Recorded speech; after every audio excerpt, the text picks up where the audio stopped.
Ignore minor issues. According to William Jones, the art of ignoring unpleasant or minor things is the art of being wise. Friends, did you ever try to analyze why the minor scuffles or skirmishes take place? Why there are tempers ever rising among the colleagues, between daughters in law and mothers in law, and among the classmates, or for that matter, between any two persons? The answer is very simple. We don't know the art of ignoring minor issues. Rather, we give much more importance to minor issues and ignore the major points, whereas it should have been the other way round. Unfortunately, most of the people, as they grow up, inflate their ego as well, and the art of ignoring minor issues loses its importance for them. The older people get more sensitive.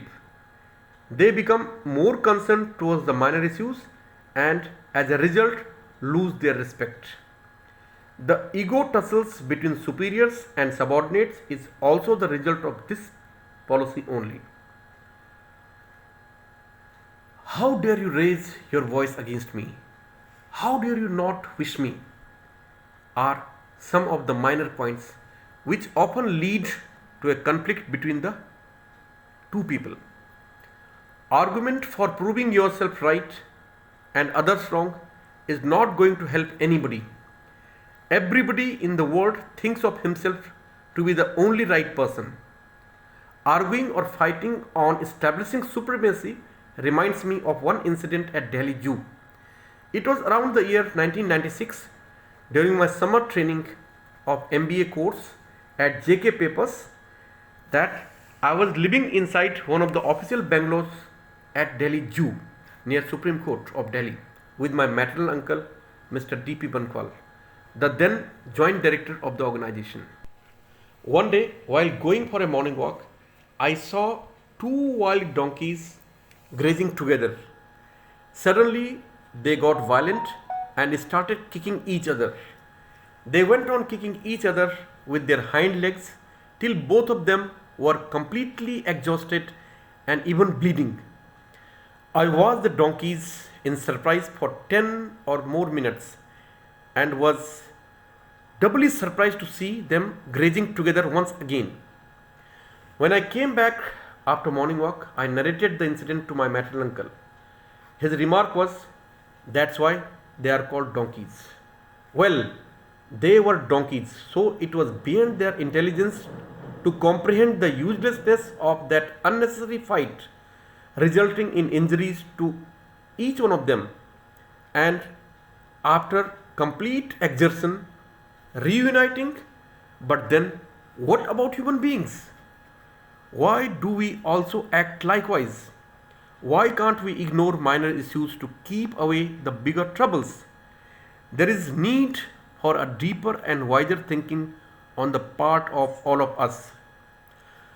A professor of philosophy once came inside his classroom with an empty plastic jar in his hand. He also had a plastic bag with him containing some solid rock pieces, pebbles, and pure sand. Placing the material on his table, he started his lecture. "Young friends, I am going to tell you about our lives today, how minor things have engulfed our lives and how we ignore the vital issues." Now he picked up the plastic jar, put some solid rock pieces inside it, and asked his pupil, "Is this jar empty or full?" "Full," came the answer in a chorus. Now the old professor put small pebbles between the big pieces of rock and asked, "Is the jar now empty or full?" "It is full," again came the answer. Then the professor poured sand inside the jar, which easily poured into the empty space between the rocks and pebbles. "Is the jar empty or full?" "It is still full," was the unanimous declaration by the students. It means, the philosopher continued, the jar was full even when pebbles were not there, and it was still full without sand particles. "Yes, sir," said the anxious students. That is the point. The empty jar represents human life. Rocks are our family, spouse, children, siblings, relatives, etc. Pebbles are the supplementary things like our job, profession, clubs, parties, social circle, peer groups, etc. And the sand particles are, and the philosopher stopped. He rather emptied the jar thoroughly and filled it with sand only. After filling up the jar with sand, he wanted to put the rocks and pebbles into it, but not even a single piece of rock or pebble could be adjusted. Now, my dear children, these sand particles are nothing but minor issues which are totally useless. These issues include our anxieties, fears, emotions, feelings of hatred, jealousy, greed, anger, etc.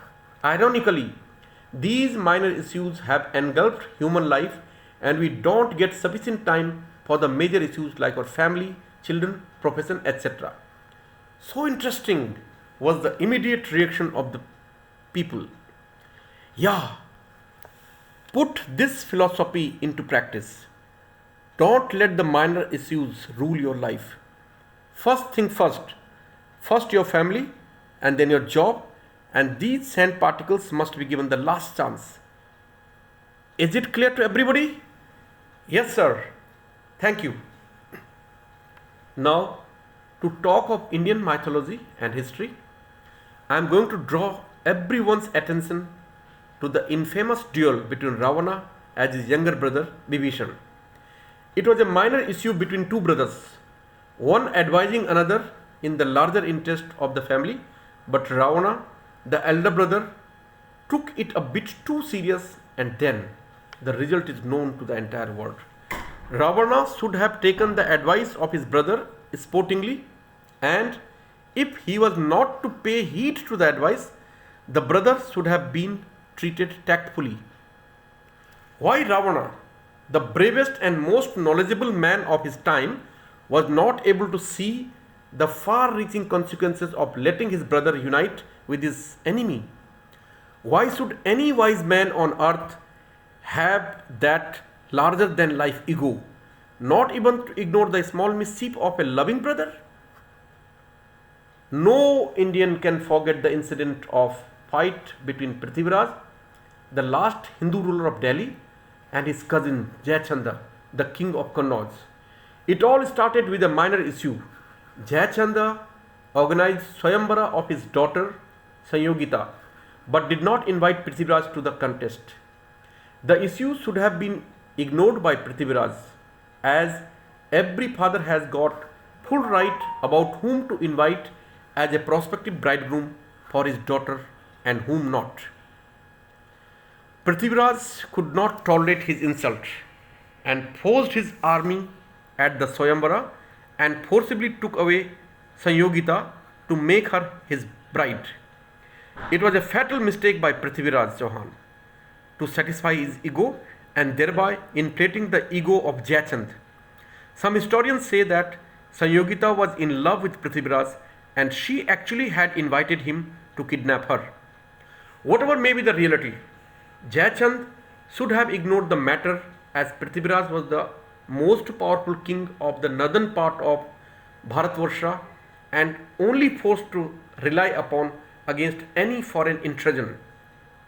But Jayachand too did not ignore the issue and treacherously joined hands with a Muslim invader Muhammad of Ghor, popularly known as Muhammad Ghori.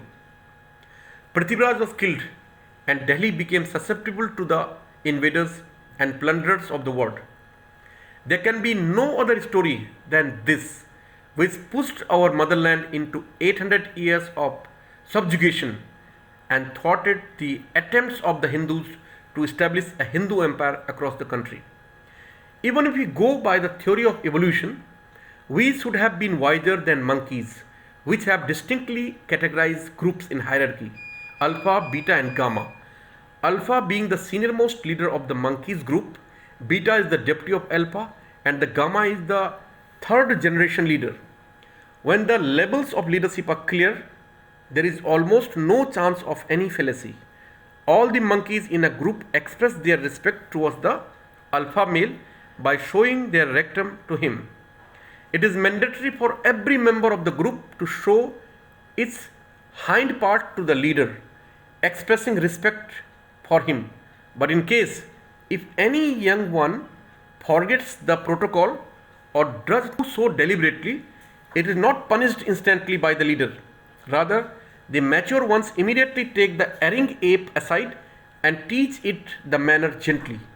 What a nice way of ignoring the minor issues. The art of ignoring minor issues is also followed by street dogs at times. When two dogs, stranger to each other, happen to come across face to face, the weaker or lesser confident wags its tail to avoid certain fight. Otherwise, in case if both of them feel themselves to be equally strong, neither of them wags his tail. Now, there is a chance of serious fight between them, but at times they both ignore their minor issues of proving supremacy and retreat in opposite directions, grinning at each other.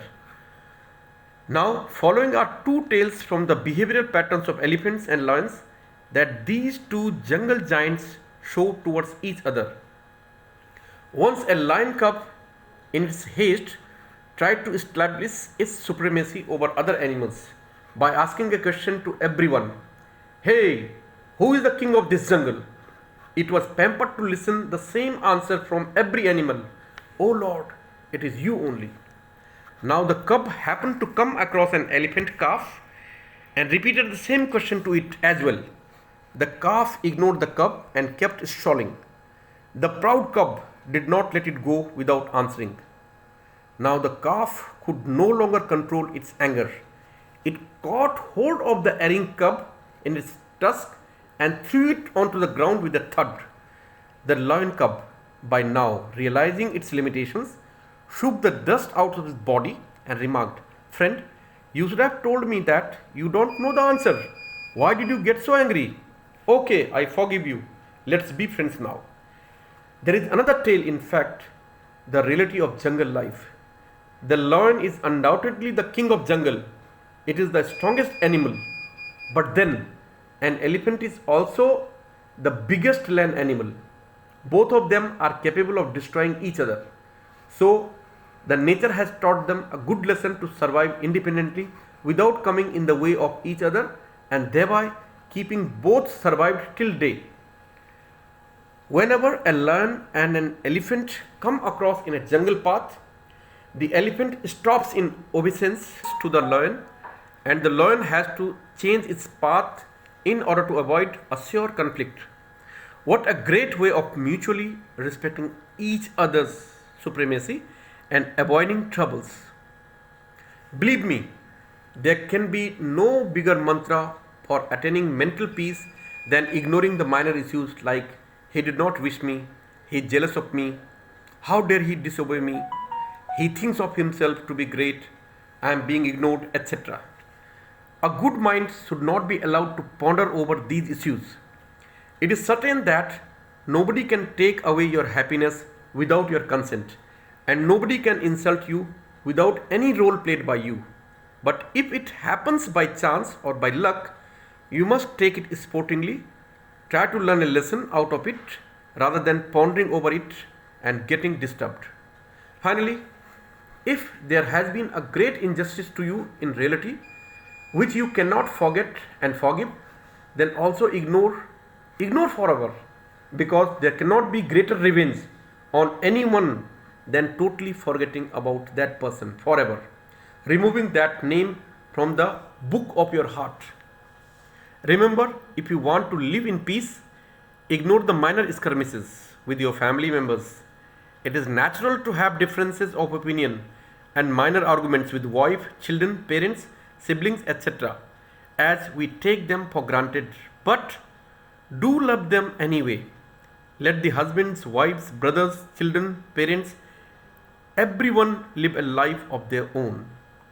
Everybody has got a right to do so. They all are bound with a family bond, but everyone has to leave this world alone. So, why to interfere? Why not to ignore the minor issues and focus on the major issues, which will lead us all to the path of attainment and contentment? Thank you.